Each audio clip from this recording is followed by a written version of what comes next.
Que Dieu vous bénisse. Amen. C'est avec joie que je salue chaque frère et chaque sœur dans le nom de Jésus-Christ. Je salue d'une manière particulière Sœur Malou et tous ses enfants qui sont revenus du Congo où ils étaient partis en vacances. Nous avions prié pour cela. Dieu soit loué. Que Dieu vous bénisse. C'était un bon voyage. Que Dieu soit loué. Eh bien, sans tarder, nous allons lire la parole de Dieu. Je vous invite à pleurer.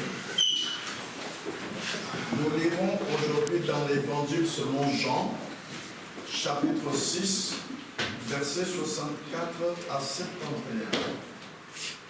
Jean, chapitre 6,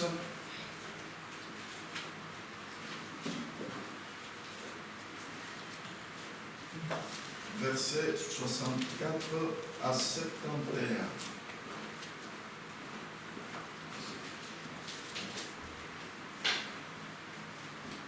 Vous y êtes? Je peux lire. Jean au chapitre 6, versets 64 à 71. Je lis. Mais il en est parmi vous quelques-uns qui ne croient point. Car Jésus savait dès le commencement qui étaient ceux qui ne croyaient point et qui était celui qui le livrerait.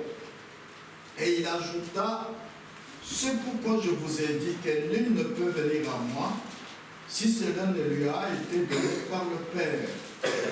Dès ce moment, plusieurs de ses disciples se retirèrent et ils n'allaient plus avec lui. Jésus donc dit aux 12, et vous, ne voulez-vous pas aussi vous en aller? Simon-Pierre lui répondit, Seigneur, à qui irions-nous? Tu as les paroles de la vie éternelle. Et nous avons cru et nous avons connu que tu es le Christ, le Saint de Dieu. Jésus leur répondit, n'est-ce pas moi qui vous ai choisi, vous les 12, et l'un de vous est un démon. Il parlait de Judas Iscariote, fils de Simon, car c'était lui qui devait le livrer, lui, l'un des 12. Amen. Amen. Que Dieu ajoute ses bénédictions à la lecture de sa parole. Amen. Amen. Asseyez-vous, je vous en prie. Par la grâce de Dieu, nous allons parler des démons.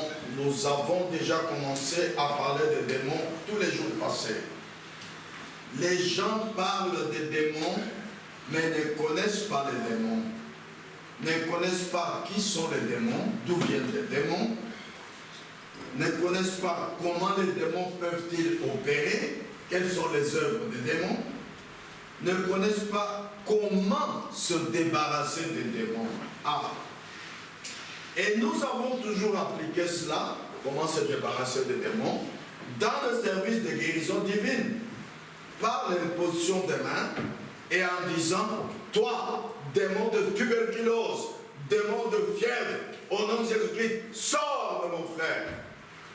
Et ça, c'est selon Marc chapitre 16, verset 17 qui dit, voici les signes qui accompagneront ceux qui auront cru. En mon nom, ils chasseront les démons. Mais les croyants ne savent même pas comment chasser les démons. Rappelez-vous que même les disciples de Jésus, Pierre et les autres, quand un père a amené son enfant épileptique auprès d'eux, ils ont échoué. Ah oui, parce que les gens pensent que parce que la Bible dit, voici les signes ou les miracles qui accompagneront ceux qui auront cru, en mon nom ils chasseront les démons, parce que je m'appelle croyant, je peux chasser un démon. Non, rappelez-vous de 7 fils de Séva, qui ont essayé de faire ça et qui n'étaient pas de véritables croyants. Les démons ont dit, Paul, nous le connaissons, mais vous qui êtes-vous? Et ils les ont battus, ils sont partis tout nus. Les démons sont une puissance. Il n'y a que 2 puissances dans ce monde. La puissance de Dieu et la puissance de Satan. Nous ne devons pas jouer avec les démons. Nous devons les connaître.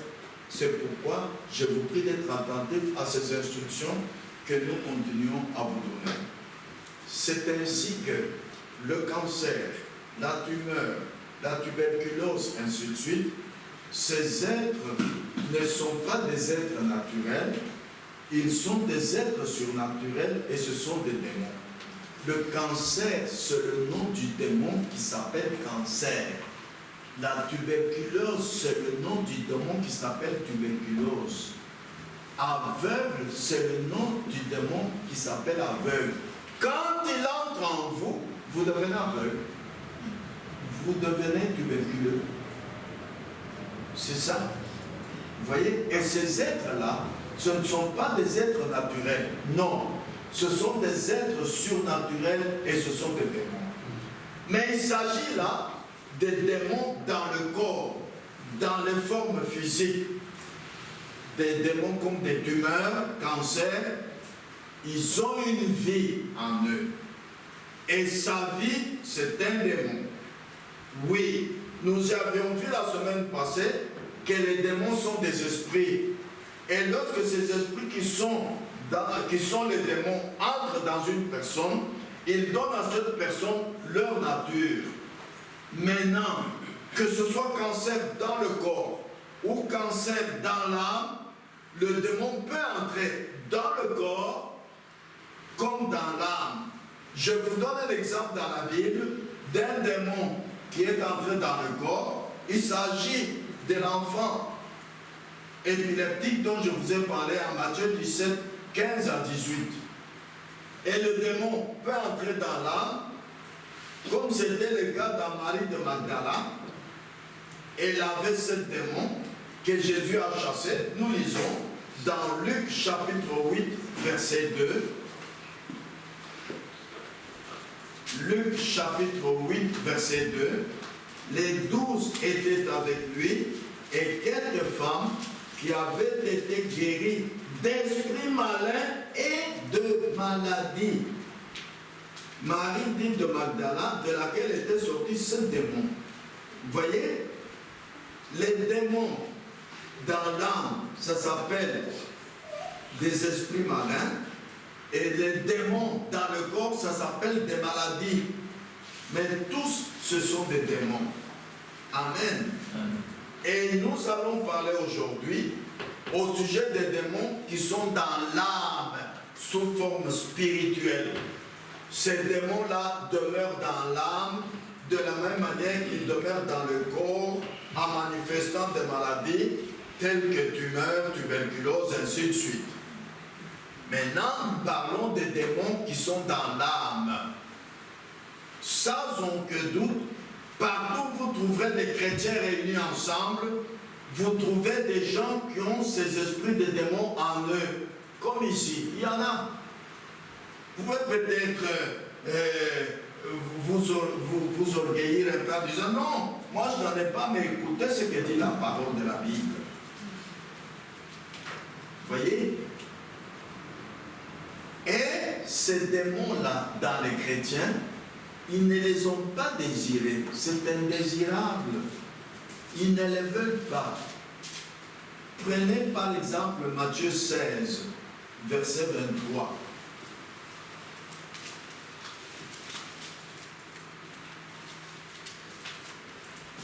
« 22-23.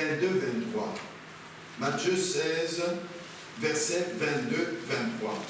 Pierre, l'ayant pris à part, se mit à le reprendre et dit, « À Dieu ne plaise, Seigneur, cela ne t'arrivera pas. » Mais Jésus se retourna, dit à Pierre, « Arrière de moi, Satan, tu mets en scandale, car tes pensées ne sont pas les pensées de Dieu, mais celles des hommes. Amen. » Amen.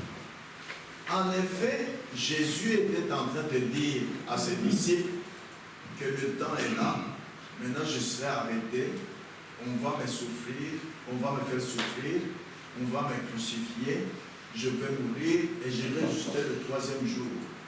C'était la volonté de Dieu, c'était déjà prescrit ainsi dans les Écritures. Mais comme il en est dans les pensées des gens, quand quelqu'un vous dit un malheur qui va lui arriver, pour montrer que vous allez dire non, non, que cela ne vous arrive pas. C'est ce que Pierre a fait. Mais c'est un démon. Pierre ne l'a pas voulu. Pierre n'a pas désiré cela. Ah, frères et sœurs, Jésus a dit à Pierre, alors, arrière de moi Satan. C'est-à-dire, Jésus a appelé Pierre Satan. Oh là là, c'est un peu dur. Oui, nous avions vu que lorsque les esprits de démons entrent dans une personne, ils donnent à cette personne leur nature. C'est ainsi que Pierre a dit, à Dieu ne plaise que cela ne t'arrive. Ce n'était pas lui, Pierre, c'était le démon en lui qui lui avait donné cette nature, et Pierre a fait cette mauvaise œuvre. Voici un cas dans la Bible. Quand un démon entre en quelqu'un, automatiquement lui donne sa nature. Lisons dans Luc 8, 27 à 29. Luc chapitre 8, versets 27 à 29. Je lis. Lorsque Jésus fut descendu à terre, il vint au-devant de lui un homme de la ville qui était possédé de plusieurs démons, et depuis longtemps il ne portait point de vêtements. Il avait sa demeure non dans une maison mais dans les sépulcres. Vous voyez, cet homme était tout nu. Verset 29. Ayant vu Jésus, il poussa un cri, se jeta à ses pieds et dit d'une voix forte, qu'y a-t-il entre moi et toi, Jésus, fils du Dieu très haut? Je t'en supplie, ne me tourmente pas. Verset 29. Car Jésus commanda à l'esprit impur de sortir de cet homme, dont il s'était emparé depuis longtemps. On le gardait lié de chaînes et les fers aux pieds. Mais il rompait les liens et il était entraîné par le démon dans le désert. Maintenant, écoutez le verset 35. Les gens allèrent voir ce qui était arrivé. Ils vinrent auprès de Jésus et ils trouvèrent l'homme de qui étaient sortis les démons, assis à ses pieds, vêtu et dans son bon sens. Et ils furent saisis de frayeur. Amen. Tant que cet homme était possédé des démons, il manifestait la nature des démons, il manifestait les œuvres des démons, il a enlevé tous les habits, il était tout nu. Mais quand Jésus a chassé les démons, cet homme s'est rhabillé et était dans son bon sens.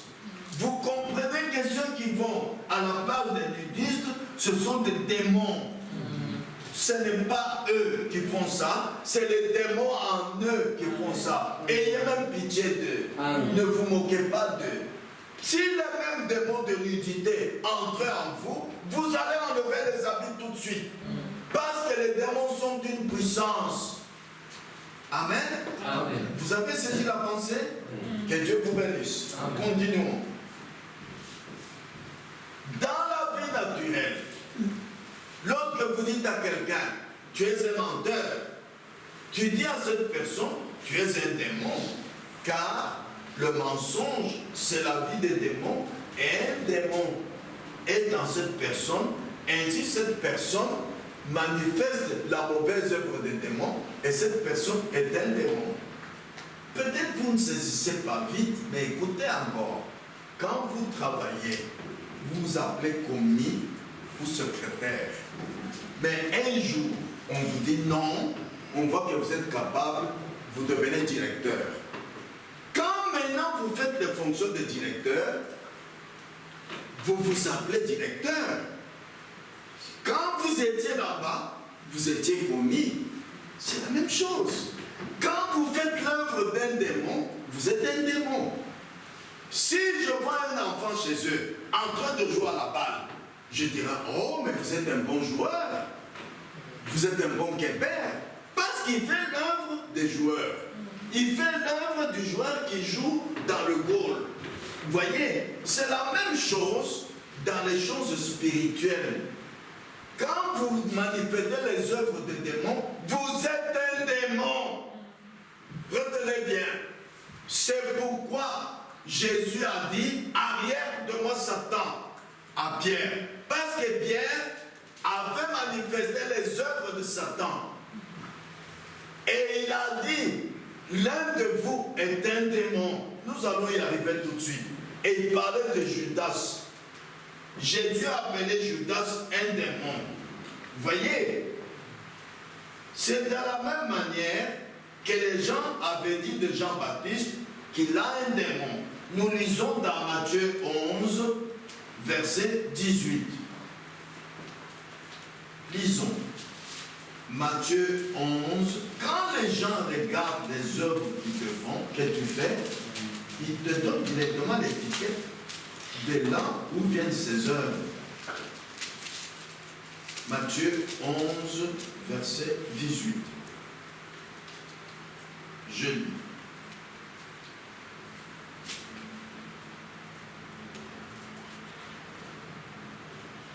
Car Jean est venu, ne mangeant ni ne buvant, et ils disent, il a un démon. Vous voyez? Il ne mangeait pas avec les gens. Il ne buvait pas avec les gens. Alors les gens ils ont dit, non, celui-là, il a un démon.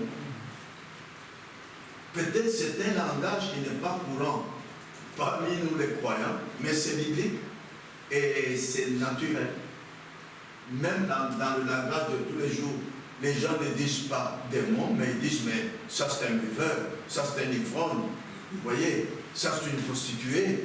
Quand ils regardent seulement la vie que vous menez, à Antioche, pour la première fois, les disciples ont été après les chrétiens, ils disent, ça sont des chrétiens.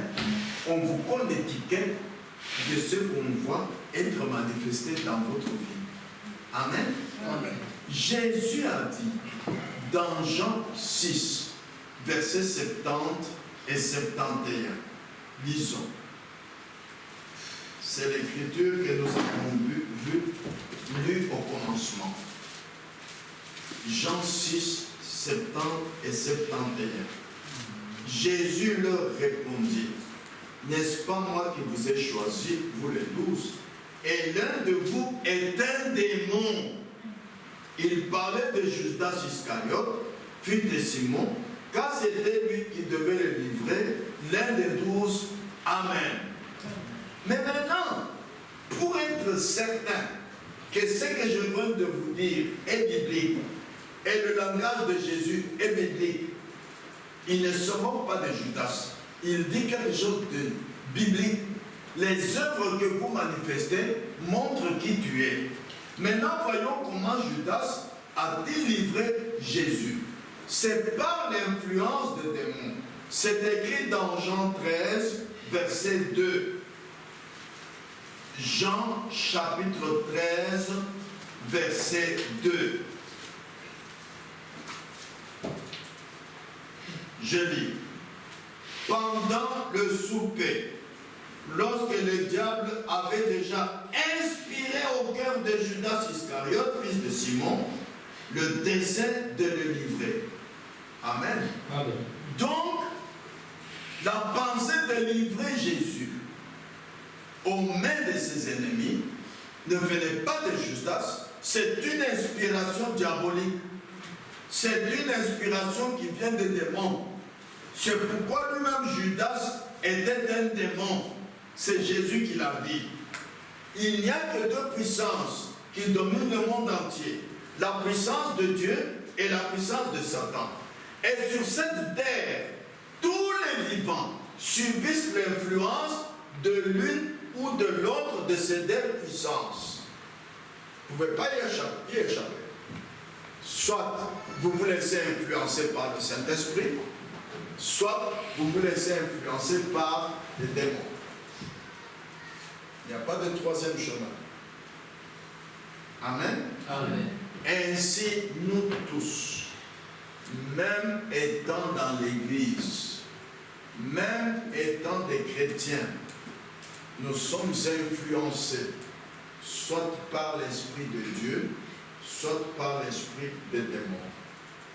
Alors nous-mêmes aussi, alors en ce moment-là, nous sommes des influenceurs, soit selon l'esprit de Dieu, et nous sommes appelés chrétiens, soit selon l'esprit des démons, et en ce moment-là, nous sommes appelés des démons. Ah, c'est biblique, n'est-ce pas? Suivez bien l'instruction biblique. Ce que vous manifestez, c'est ce qui va vous donner l'étiquette de votre nom.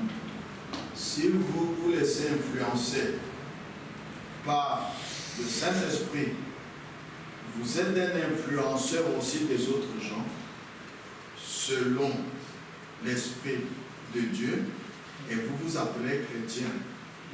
Nous lisons dans Actes 11, 26. Actes chapitre 11, verset 26.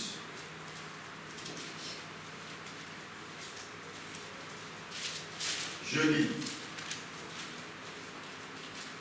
Et l'ayant trouvé, il l'amena à Antioche pendant toute une année. Ils se réunirent aux assemblées de l'Église et ils enseignèrent beaucoup de personnes. Ce fut à Antioche que, pour la première fois, les disciples furent appelés chrétiens. Amen. Amen. Ce n'est pas eux qui ont dit aux gens, appelez-nous des chrétiens. Hein? Non. Chrétien, c'est celui qui est l'image de Christ. C'est celui qui vit selon la conduite du Saint-Esprit. Amen. N'oubliez pas que les gens nous regardent, frères et sœurs. Vous pouvez dire tout ce que vous voulez, mais les gens, d'après vos œuvres, d'après votre habillement, vous ont déjà donné une étiquette.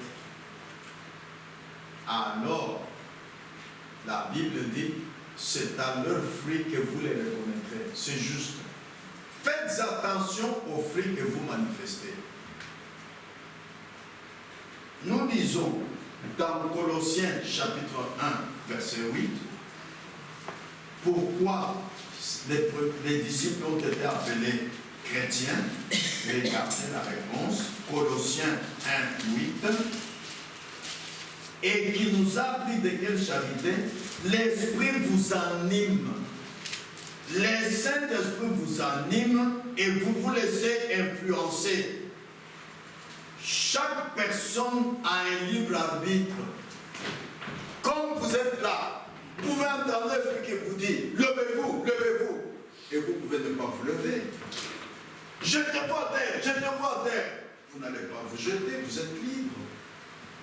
C'est là où nous en sommes. Quand l'Esprit Saint ou l'Esprit des démons vous influence, le résultat est entre vos mains. Amen. Amen. Nous lisons en 2 Corinthiens chapitre 3, versets 2 et 3. 2 Corinthiens chapitre 3.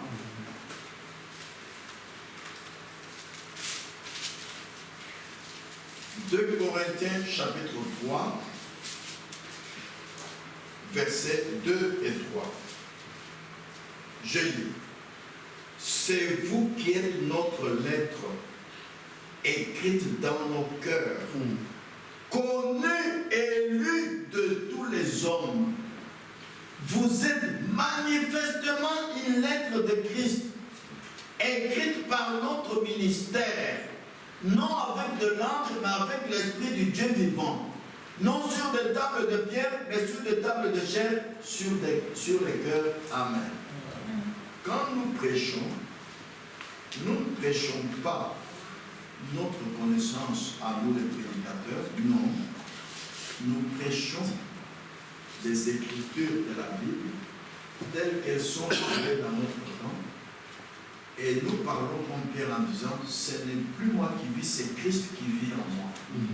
C'est l'Esprit de Christ, le Saint-Esprit qui me pousse à parler ce que je veux. Et quand vous le croyez, quand vous vous laissez influencer, alors vous êtes notre lettre, écrite dans nos cœurs, connue et lue de tous les hommes, comme Antioche.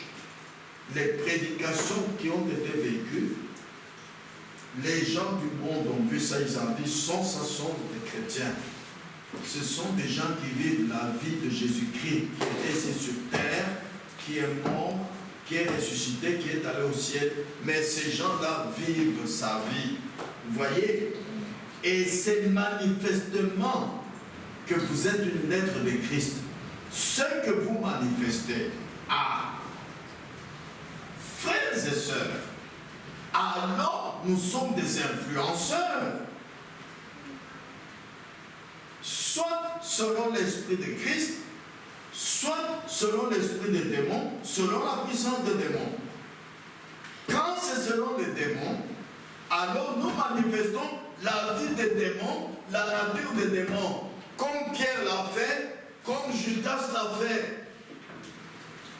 Dans la meilleure église qui soit, celle qui était dirigée par Jésus-Christ notre Sauveur, il y a eu 2 disciples qui ont manifesté les œuvres des démons. Il y a eu Pierre et Jésus a chassé directement le démon. Et il y a eu Judas qui était inspiré dans son cœur. Il a manifesté les œuvres des démons. Il a trahi Jésus. Il l'a livré. Amen. Ah. Et sachez que quand vous êtes influenceur selon l'esprit des démons, selon la puissance des démons, ce que vous faites est contraire à la parole de Dieu. Alors, observez bien, examinez vos actions, vos œuvres. Est-ce des bonnes œuvres ou de mauvaises œuvres? Et vous avez le libre arbitre que Dieu vous a donné pour savoir choisir soit les bonnes œuvres, soit les mauvaises œuvres. Il n'y a personne qui vous a obligé. Même les démons ne vous ont pas obligé. Amen. Amen.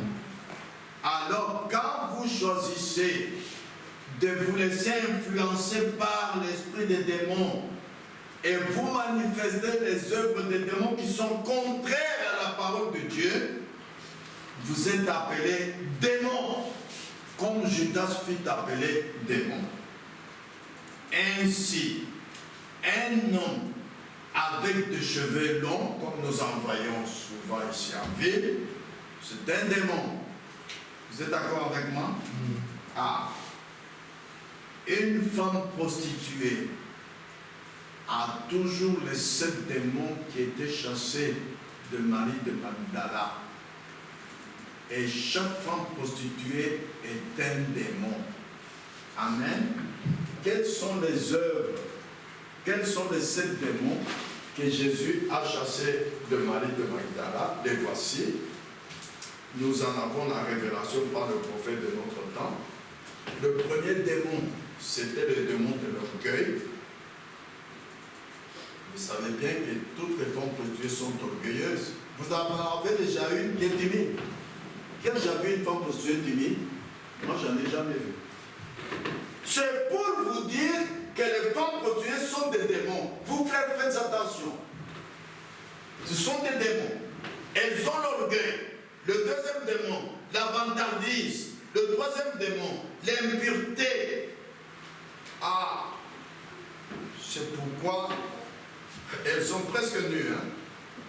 À la gare du Nord, elles sont nues. Hein. Aux fenêtres exposées, elles attendent que les hommes qui sont influencés par les démons aillent les trouver aussi. Elles n'ont pas honte. Le quatrième démon, c'est l'obscénité. C'est ce qui blesse la pudeur par des représentations d'ordre sexuel. Voilà ce que j'ai vu dans la Bible, l'obscénité. Le cinquième démon, c'est la vulgarité. La Bible dit, défaut de celui de ceux qui est vulgaire, grossier, vulgaire, qui manque d'éducation, qui fait preuve de grossièreté. Ça c'est juste. Hein? Le sixième démon, c'est la rivalité. Quand j'étais jeune, ça me choquait beaucoup. Un homme qui laissait sa femme, qui allait auprès d'une prostituée, c'est toujours la prostituée qui finit par prendre le mariage. Même si la femme a des enfants, elle partira en train de pleurer, laisser la maison à la prostituée. Parce qu'elles ont le démon de rivalité. Et le septième démon, c'est les querelles. Oui, vous le savez bien qu'elles sont querelleuses. Donc, chaque femme prostituée que vous voyez, c'est un démon.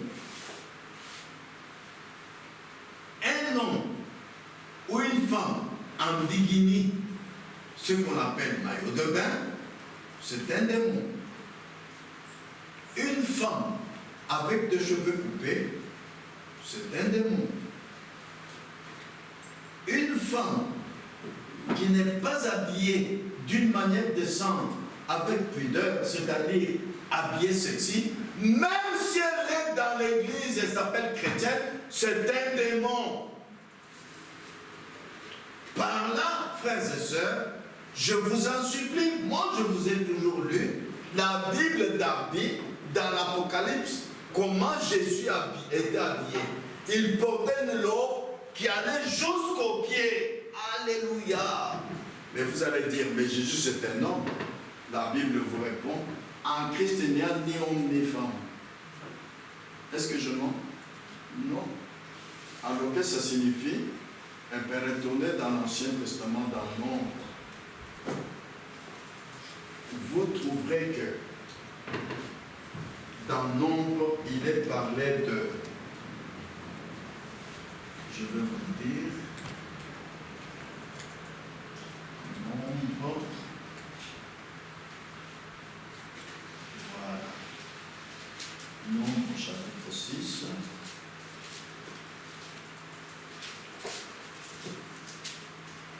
Il est parlé des Naziréens. Un homme, une femme baptisée du Saint-Christ, un Naziréen. Et un Naziréen se laissera toujours influencé par l'Esprit de Christ. C'est pourquoi une femme naziréenne portera toujours une robe longue jusqu'aux pieds, pas jusqu'au mollet, pas jusqu'au genou. Non. En ce moment-là, vous êtes un démon. Vous vous laissez influencer par le démon. C'est contraire à la parole de Dieu. Je vais vous demander, Jésus avec les cheveux longs, c'est une femme? Non. Elle montre ce que comment doivent être coiffées les femmes naziréennes avec des cheveux longs. Il ne faut pas couper. Jésus naziréen manifeste ce qui est pour les hommes et ce qui est pour les femmes. Frères et sœurs, ne vous laissez pas influencer, même dans l'église où vous êtes, par les démons. Ils sont là. Partout où se trouvent les enfants de Dieu, les démons sont là. Partout où est l'Esprit de Dieu, l'Esprit du diable est là aussi. Les deux sont toujours ensemble. Le vrai et le faux sont toujours ensemble. Amen. Ah, un homme qui épouse un homme, ce sont des démons. Une femme qui se marie à une femme, ce sont des démons. Amen. Amen. Et faites attention à de telles personnes. Quand vous êtes même au magasin, même dans le tram, même en avion, quand vous voyez un homme avec des cheveux jusque-là, soyez prudents. Jésus a dit soyez prudents. C'est un démon. Oui, soyez certains, c'est le langage biblique. Sinon, Jésus a menti en disant que Judas est un démon. C'est le langage biblique. Et c'est la vérité. Quand vous voyez une femme avec une mini-jupe là, toutes les cuisses dehors, c'est un démon. Amen. La Bible dit, en Galates 4, versets 8 et 9, lisons. Galates 4, versets 8 et 9. Galates chapitre 4, verset 8 et 9. Si quelqu'un trouvait avant moi, un frère, il peut lire.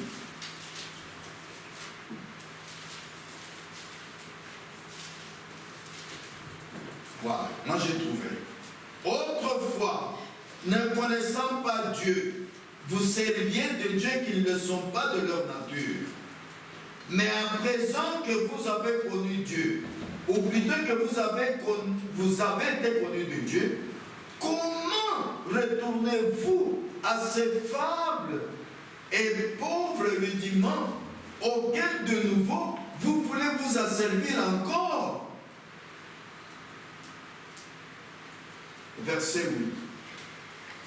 Autrefois, quand vous ne connaissiez pas Dieu, vous serviez les dieux, c'est-à-dire vous vous laissiez influencer par des dieux qui ne le sont pas. Quand vous vous laissez influencer par un démon, vous servez le démon. Vous faites les œuvres du démon. Quand vous vous laissez influencer par le Saint-Esprit, vous servez Dieu. Et vous faites les œuvres de Jésus-Christ. Vous faites les bonnes œuvres. Amen. Ah, frères et sœurs, écoutez ce que le prophète de notre temps nous dit dans l'influence au paragraphe 56. Il dit ceci.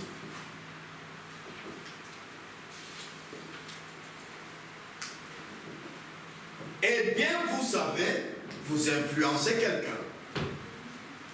Votre vie est une lettre écrite et lue de tous les hommes. C'est pourquoi, si votre témoignage ne s'accorde pas avec votre vie, alors vous placez une pierre d'achoppement sur le chemin de quelqu'un d'autre. Quand quelqu'un vous observe, un petit enfant observe sa mère, il observe son père. Frères et sœurs, quand vous dites que vous avez cru en Jésus-Christ, vous n'avez plus le droit de vivre n'importe comment. Nous allons voir plus loin. Alors vous aurez affaire à la punition qui viendra de Dieu. Parce que votre vie influence quelqu'un. Frère Branham dit que votre vie est une prédication. Ah, ne l'oubliez pas. Vous prêchez par votre vie. Oui. C'est pourquoi faites attention à la manière dont vous vivez. Vous savez que moi, j'étais même étonné. Quand ma bien-aimée qui est partie, je l'ai amenée à la dialyse. Au début, après 2-3 mois, mais tout le monde était étonné en disant, mais comment cette femme ne porte pas de pantalon? Comment ça? On a fini par me demander, une infirmière m'a demandé, Monsieur Kanda, est-ce vous qui avez interdit à votre femme de porter pantalon? Je dis non. Elle dit la parole de Dieu. Tu quoi? Moi je suis croyant. Où est-ce que la Bible dit qu'il ne faut pas porter de pantalon? Je lui ai dit, la prochaine année, je vous amène la Bible. Je lui ai amené, je lui ai dit ça en béton. Elle a dit, ah, je ne connaissais pas ça. Mais quand même, comment votre femme, dans une ville où les 3/4 de femmes sont en pantalon, et c'est à la mode, comment elle peut ne pas porter de pantalon? Comment elle peut y arriver? Ils étaient étonnés. Elles étaient étonnées. Votre vie chrétienne doit étonner les incroyants. Votre vie prêche aux gens. Et les gens vous observent. Amen. Amen. Ah, c'est pourquoi, à la fin de la prédication, je reviendrai sur ce que je vous ai dit au début de l'année. La grande chose que nous recherchons dans tout réveil, c'est amener les âmes perdues à Christ. Comment devez-vous les amener à Christ? Et par votre vie. Votre vie est une prédication. Vous, les sœurs, on ne vous demande pas de prêcher. Et vous me dites qu'on ne prêche pas les inconnus. Nous ne sommes pas comme des témoins de Jéhovah. Je ne peux pas prêcher à un inconnu, mais ma vie prêche. Amen. J'ai plus de 20 ans à Bruxelles. Les Blancs qui m'ont connu, maintenant, quand ils ont le cas de parler avec moi, ils disent ce qu'ils ont vu dans ma vie depuis plus de 10 ans. Ils disent, mais M. Grandin, vous nous étonnez avec ceci, avec cela. Ils m'ont observé. Alors vous êtes une lettre écrite, lue, soit de Satan, soit de Dieu. Ce n'est pas par hasard que la Bible vous demande de vivre tel que la Bible le demande. C'est pour manifester Christ. C'est pour manifester que vous travaillez pour Jésus-Christ. Pour beaucoup, il y a une faiblesse parce qu'ils ont suivi la doctrine de l'homme. Et ils ont suivi les esprits séducteurs. Oui. Nous avons lu en Matthieu 16, 23. Relisons. Matthieu 16, verset 23. Jésus se retourna dire à Pierre, arrière de moi Satan, tu mets en scandale, car tes pensées ne sont pas les pensées de Dieu, mais les celles des hommes. La Bible dit, ne soyez pas en scandale, ni aux Juifs, ni aux Grecs, ni à l'église du Dieu vivant. Quand vous venez ici, ne faites pas de votre liberté un prétexte pour choquer les gens. Combien de frères vous scandalisez? Vous le savez? S'ils pouvaient vous parler, c'est dommage, mais n'attendez pas le jour du jugement. Aujourd'hui, nous allons le voir. Combien de sœurs vous scandalisez, vous frères? La manière que vous vivez, les gens vous observent. Mais ne transgressez pas l'écriture qui dit ne soyez pas en scandale. N'oubliez pas que cette écriture-là existe. Amen. Mais les gens ont oublié qu'ils essayent de faire modeler les choses du monde alors que Satan est le père de ce monde. Ainsi, ils désobéissent à Dieu. Quand Dieu dit, n'aimez pas le monde, avez-vous déjà su pourquoi Dieu n'est pas sévère? C'est parce que la Bible dit que Satan est le prince de ce monde. Tout ce qui est dans ce monde, en Matthieu 4, Satan a proposé à Jésus de lui donner d'être le chef du monde. Jésus a refusé. Pourquoi? Parce que le monde est dans les mains de Satan. Nous attendons l'enlèvement. Et que tout passe le jugement, alors Dieu reprendra de diriger le monde, pas maintenant.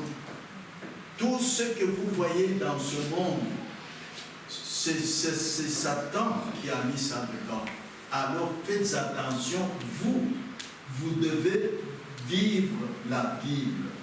La Bible dit dans 1 Corinthiens 10, verset 13, 1 Corinthiens 10, verset 13, je lis.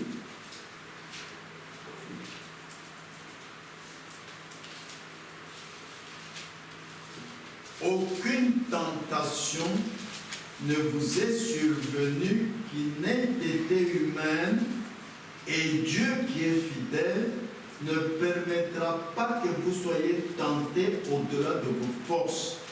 Mais avec la tentation, il préparera aussi le moyen d'en sortir, afin que vous puissiez la supporter. Amen. Amen.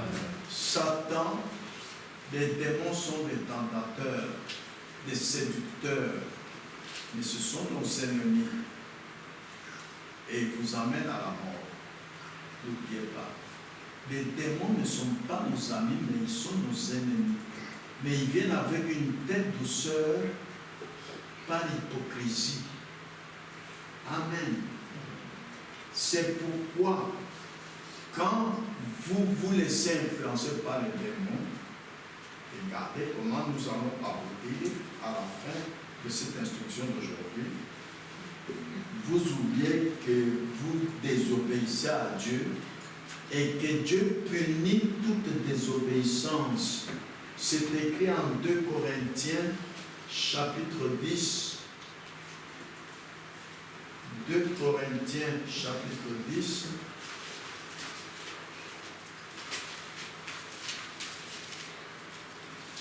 Versets 5 et 6. Je lis. 2 Corinthiens chapitre 10, versets 5 et 6.